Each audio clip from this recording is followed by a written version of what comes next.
कोई पूरी रात को बच्चा जागकर इस बात के लिए पढ़ रहा है कि कल एक दिन एक सवेरा आएगा और उस सवेरे के होने के बाद में वो संघर्ष थोड़ा सा विराम ले लेगा, वो संघर्ष थोड़ा सा थम जाएगा। लेकिन जब उसके पास ये खबरें पहुंचती हैं तो उसका विश्वास टूटता है, उसका रातों को जाग करके जो मेहनत करना था वो एकदम से खत्म हो जाता है और वह इस सिस्टम के सामने हार मान लेता है। मेरे दोस्त, ये हार मानने का वक्त नहीं है। खुद से वादा करना कि अब क्रांति होगी और अब आंदोलन होगा और इस देश के हर घर से आवाज उठेगी और इस बात के लिए आवाज उठेगी कि हमारे साथ अब इनजस्टिस और नहीं हो सकता, हमारे साथ अब अन्याय और नहीं हो सकता है।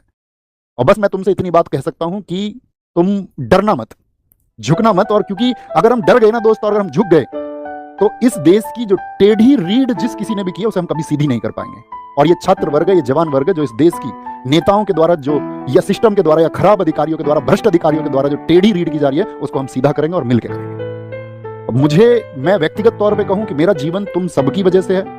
अगर अपना जीवन भी कुर्बान करना पड़ेगा इस व्यवस्था में बदलाव करने के लिए तो हम कर देंगे और बेझिझक कर देंगे, बिना किसी संकोच के, बिना डरे, बिना झुके कर देंगे। तो ये एक मोमेंट होगा, हम आपको बता चुके हैं। 31 को टीचर्स की मीटिंग होगी आपस में, सब टीचर्स आपस में डिसाइड करेंगे कि कैसे एक परफेक्ट वे पर चलना है ताकि आपकी चीजों में जो आवश्यक सुधार होने चाहिए वो कैसे किए जाएंगे।